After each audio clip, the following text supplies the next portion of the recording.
சொல்லுங்க. ஆர்வீர் சகோதரர் பக்கத்திலே இருக்கிறார். அவர் இப்பொழுது இரங்கல் தெரிவிப்பார். சொல்லுங்க.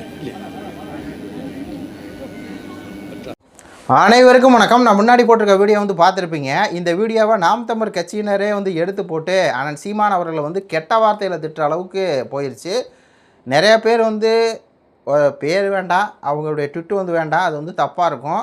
ஆனால் என்ன சொல்கிறாங்க அப்படின்னா, எல்லாருமே வைகோவுடைய கையக்கு போய் அண்ணன் சீமான் வந்து என்னமோ வைகோ பெரிய ஒரு ஆளுமை மாறியும் அப்படிங்கிற ரேஞ்சுக்கு வந்து இவர் இப்படி கையை முத்தம் கொடுக்குறதெல்லாம் வந்து கடும் எதிர்ப்பு நாங்கள் தெரிவிக்கிறோம் சீமானுக்கு. இதுவே சீமானுக்கு எச்சரிக்கை அப்படிங்கிற அளவுக்கு வந்து நிறையா பேர் வந்து ட்வீட் போட்டிருக்காங்க. நாம் தமிழர் கட்சி ஆதரவாளர்களே சீமானை வந்து இவ்வளோ நாள் ஆதரிச்சுட்டு, சீமானனை வந்து இதுவரையும் பண்ண எல்லா விஷயங்களும் ஆதரித்தவங்களே இந்த வைகோவுடைய இந்த முத்த மேட்ருக்கு வந்து எல்லோரும் எடுத்துகிட்டு வைக்கிறாங்க. நாம் தமிழர் கட்சிக்காரங்க தான். இதில் பாரிசாலன் குரூப் அவங்க வேறு, அவங்க வந்து இதை வச்சு தான் அரசியலே பண்ணுவானுங்க என்ன. ஆனால் இந்த விஷயத்துக்கு ஃபுல்லாக நாம் தமிழர் கட்சிக்காரங்க வந்து எதிர்ப்பு தெரிவிக்கிறாங்க. என்ன காரணம்னு உங்களுக்கு தெரியும். வைகோ அப்படிங்கிறவர் முழுக்க தெலுங்கு வெறி பிடிச்ச ஒருவர், நாயுடு சாதி அந்த மாதிரி இருக்கக்கூடிய ஒருவர். குறிஞ்சாங்குளத்தில் நடந்தது என்னன்னு தெரியும். அப்போது வைகோ அப்படிங்கிறவர் சொல்லியிருப்பார், சந்தடி சாகா தமிழ் தேசியவாதிகள் சில பேர் வர்றாங்க, நம்ம வந்து திராவிடர்கள் நம்மளுக்குள்ள சண்டையை வந்து தேர்தலில் வச்சுக்கலாம், ஆனால் பொது எதிரி அப்படின்னு சொல்லி காமிச்சவர் வைகோ சீமானை. அப்போது நாம் தமிழர் கட்சியை தமிழ் தேசியத்தை பொது எதிரி. அப்போது அப்படிப்பட்டவர் தான் அந்த வைகோ. அது மட்டும் இல்லாமல் தெரியும் வைகோ வந்து தலைவருக்கு எந்த அளவுக்கு துரோகம் பண்ணவர் அப்படின்னு சொல்லி.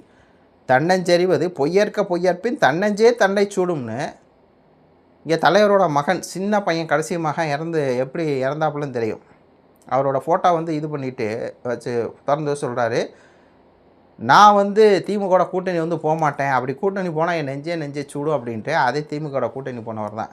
இனத்துரோகி கருணாநிதின்னு சொல்லிட்டு இனத்தை அழிச்சால் கருணாநிதி, இனத்துரோகி கருணாநிதி பேசி இந்த வைகோ வந்து போய் சேர்ந்தார் திருப்பி ஸ்டாலின்கிட்ட. ஏன்னா அவங்களுக்கு என்னன்னு தெரியும் வைகோ எப்படிப்பட்ட நபர் அப்படின்னு சொல்லி தெரியும். துரோகத்தோட மொத்த உருவம். ரெண்டாவது அவர் இனத்துக்கு தான் உண்மையாக இருப்பார். அதை ஆரம்பத்திலே அவர் வந்து வெளிப்படுத்திட்டார். அவருடைய அரசியலே ஃபஸ்ட்டு நீத்து போச்சு. தமிழ்நாட்டில் வைகோட அரசியல் நீத்து போச்சு. அவர் திமுகவோட ஒரு ஒட்டு திண்ணையாக இருக்கணும், இல்லை இப்போ தாவேக்க போகிறதுக்கு அடி போடுறாரு, அங்கே போய் ஒரு ஒட்டு திண்ணையாக இருக்கணும், அவ்வளோதான் வைகோடைய அரசியலே முடிஞ்சு போச்சு.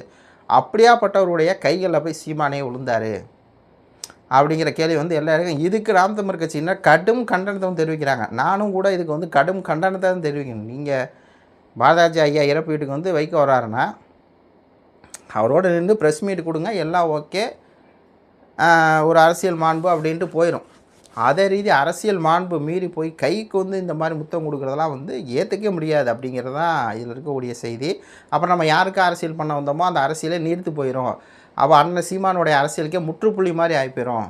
தமிழ் தேசிய அரசியலுக்கே முற்றுப்புள்ளி, சீமான் பேசின தமிழ் தேசிய அரசியலுக்கே முற்றுப்புள்ளி மாதிரி ஆயிரும். ஏன்னா இந்த மாதிரி வைகோக்கெல்லாம் வந்து இந்த மாதிரிலாம் பண்ணிகிட்டு இருந்தா அப்படிங்கிற மாதிரி தான் இருக்குது. இதில் என்னென்னா, அண்ணன் சீமான் அவர்கள் வந்து தொடர்ந்து என்ன பண்ணுறாரு அப்படின்னு சொல்லி பாருங்கள். பாக்கியராஜ் போகிறாரு, நான் வந்து ஒரு கம்மா நாயுடு தான் சொல்லிவிட்டு என்னுடைய பாட்டி சொன்னாங்க, நீ கம்மா நாயுடுடா, நீ இந்த சாதியில் பிறந்தவன், இந்த சாதி வந்து அவ்வளோ பெருமையான சாதி, இந்த சாதியில் வந்து அவங்க அவ்வளோ பெரிய ஆட்கள்லாம் இருக்காங்க அப்படின்ட்டு ஒரு கெட்ட வார்த்தையில் வந்து திட்டுவாங்க. அப்போ நான் தெலுங்கு சாதி வெறி பிடிச்சவன் அப்படின்னு சொல்லி எல்லாம் பேசுகிறாரு. பேசிட்டு இங்கே வந்தால் தமிழ்நாட்டில் அவருக்கு ஒரு பாராட்டு விழா நடக்குது. அந்த பாராட்டு விழா சீமானை போய் கலந்துட்டு பாக்கியராஜுடைய பெருமைகளை வந்து பேசுகிறாரு. அவர் அங்கே போய் கம்மா நாயுடுன்னு பேசுகிறாரு. அது இங்கே சர்ச்சையாகுது. உடனே போய் சீமானை மேடையில் பேசுகிறார். இது ஒரு சூழ்ச்சின்னு நினைக்கிறேன். சீமான் அவர்களுக்கு பின்னாடி ஏதோ ஒரு சூழ்ச்சி வந்து இருக்குது. சீமான் அண்ணன் அப்படி கிடையாது, சீமானுக்கு சூழ்ச்சி நடக்குது. அதே மாதிரி தான் பார்த்திபன் வந்து ஆந்திரா போகிறாரு. அவருக்கு போனோடனே ஆந்திரா போனோடனே அவருடைய சாதி வெறி வந்து முத்தி போச்சு. தமிழ்நாட்டில் இருக்க வரையும் தமிழர் அப்படிங்கிற மாதிரி காமிச்சிக்கிட்டு இருப்பார். ஆனால் அங்கே போனே சாதி வெறி முத்தி போய் நான் ஒரு நாயுடு அப்பாயின்னு அது உச்சக்கட்டமாக பேசுகிறார். பார்த்திபன், ராதாகிருஷ்ணன் பார்த்திபன், என் பேர் வந்து மூர்த்தி அப்படிலாம் பேசுகிறார். அப்போ நம்மளாம் பேசுனதுக்கப்புறம் என்ன பண்ணுறாரு, எனக்கு சாதியே வேணான்னு சர்டிஃபிகேட் வாங்க போனதெல்லாம் அநாரியத்தோட உச்சம். அதான் அந்த ஜட்ஜையா வந்து கேட்டார், சாதியே இல்லைன்னு சொல்லி சர்டிஃபிகேட் வாங்கினா மட்டும் போதாது, நீங்கள் போய் நாயுடு அப்பான்னு சொன்னீங்க பாருங்கள், அந்த அதை ஃபஸ்ட்டு ஒழிச்சுக்கிட்டு அதுக்கப்புறம் சாதி ஒழிப்பு சர்டிஃபிகேட் கேளுங்க அப்படின்னு சொல்லி இது பண்ணி விட்டார். அப்போ ஆனால் என்னென்னா, ஆனால் சீமான் அவர் பாராட்டு விழான்னு சொல்லி பிகே நியூஸ் நடத்துகிறாங்க. அதில் இந்த பார்த்திபன் வந்து சீமானுக்கு அவ்வளோ நெருக்கமாறார். அப்போ பார்த்திபன் சொல்கிறாரு, இது மாதிரி நான் நாயுடு அப்படின்னு சொன்னதுக்கு பல பக்கம் எதிர்ப்பு வந்துச்சு. அப்போ சீமான் தான் ஃபோன் பண்ணி அதெல்லாம் ஒன்றும் இல்லை அப்படின்னு சொல்லி எனக்கு ஆறுதலை சொன்னார் அப்படின்னு சீமான் அவர்களுக்கு ஒரு தம்புல்ஸ் மாதிரி இந்த சுற்றுறது இருக்குல்ல அதை வந்து கொடுத்துருக்காரு. பார்த்திபன் போய் தன்னை நாயுடுன்னு வெளிப்படுத்திட்டு வராரு. சீமான் அவர்கள் வந்து பார்த்திபனுக்கு ஆதரவு கொடுக்குறாரு. என்னமோ சதி இருக்கே அப்படின்னு சொல்லி நம்ம யோசிக்க தோணும். தொடர்ந்து ஏதோ நடக்குது, ஆனால் என்ன நடக்குது அப்படிங்கிறது தெரில. நாம் தமிழர் கட்சி இந்த வீழ்ச்சி காரணமே பல பேர் சொல்கிறது இதுதான். மெயினாக பல பேர் சொல்கிறது என்னென்னா, நம்ம ஆளுகளே ஸ்டாலின் அவர்களை சீமான் சந்தித்த மாபெரும் தவறு அப்படின்னு தான் சொல்கிறாங்க. மாபெரும் தவறு. அந்த தவறுனால தான் இந்த பாரிசான் போன்றவங்களாம் அழகாக உள்ளடி வேலையை பார்த்து கலைச்சி விட்டான். அழகாக உள்ளடி வேலை பார்த்துருவோம். நம்மளுக்கு புரியும் சீமான் அவர்கள் அப்படி இல்லை, தனி மனித நீதியாக ரட்பு வேறு. அவருடைய செயல்பாடுகள் வந்து தமிழ் தேசியமாக தான் இருக்கும். கடைசி வரையும் வந்து திமுக அதிமுக பாஜக கூட கூட்டணி வைக்க மாட்டார். இந்த கும்மலோட மோதிரை கிழிப்பார். அது கிழிச்சிக்கிட்டு தான் இருக்கார், நம்மளுக்கு தெரியும். ஆனால் அது பார்க்குறவங்களுக்கு புரியுமா? புரியாது. தமிழ் தேசியவாதிகளுக்கே புரியுமானா புரியாது. என்னடா சீமான் வந்து நேராக போய் இவங்களுக்கெல்லாம் ஆதரவு தெரிவிச்சுட்ருக்காரு, நாயுடுன்னு சொல்லிட்டு வராங்க, அவங்களுக்கு ஆதரவு தெரிவிக்க இவரும் அம்பலப்படுத்தணும். ஆனால் இவர் என்ன பண்ணுறாரு? இப்போ ரஜினி அரசியலுக்கு வரும்போது மராட்டிய ரஜினியா அப்படின்னு கேட்டபோது ஒரு அரசியல் சூடு பிடிச்சிச்சு. அதே மாதிரி தான் கேட்டிருக்கணும். ஆனால் அதை கேட்காம தொடர்ந்து வந்து என்ன பண்ணுறாரு? ரஜினியை போய் இவர் ஸ்டாலினை சந்திக்கிறாரு. அது ஒரு பெரிய பின்பமாக. ரெண்டாவது, நம்ம வீழ்ச்சிக்கு மெயின் காரணம் என்ன தெரியுங்களா? விஜயோ இல்லை மற்றவங்களா கிடையாது, துரோகிகள் தான். அந்த துரோகிகளுக்கு இடம் கொடுத்தது யாருன்னா அண்ணன் சீமான் தான். அங்கே போய் அந்த சந்திப்பு அது வந்து மாபெரும் தவறு. அந்த தவறு அண்ணன் செஞ்சுருக்கவே கூடாது. இப்போ நினச்சாலும் வயிறெலாம் எரியுது. 8% 4% வந்துட்டோமே. ஓட்டு மிஷினில் பண்ணது வேறு. ஆனால் இது இந்த பிரச்சாரம் எடுபட்டு போச்சு. அது மட்டும் இல்லாமல் சீமானனுக்கு வந்து திமுக சேர்ந்த அனிதா ராதாகிருஷ்ணன் என்ன பண்ணுறாரு? தாய்மாமன் சீர் கொண்டு வர. இது எப்படி இருக்குது? திமுககார ஒருத்தன் சீமான் அவர்களுக்கு தாய்மாமன் சீர் கொண்டா இது எப்படி இருக்குது? என்னென்னா சீமான் அவர்கள் வந்து சொல்லுவார், கருணாநிதியோட சமாதியை நான் வந்தால் இருப்பேன் அப்படிம்பார். அது மாதிரி கள்ளக்குடி அப்படிங்கிற அந்த பாட்டை கள்ளத்தனம் கொண்ட கருணாநிதி.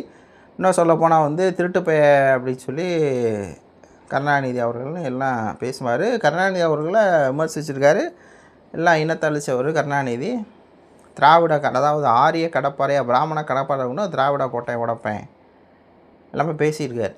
அப்படிப்பட்டவரை எப்படி திமுககார ஒருத்தன் வந்து ஆதரித்து எப்படி வந்து திமுக தலைவர் கருணாநிதியோட அந்த இதை சமாதியை வந்து நான் இடிப்பேன் அப்படின்னு சொல்கிற ஒரு வீட்டுக்கு எப்படி ஒருத்தன் வந்து தாய்மாமன் சீர் கொண்டு வரான்?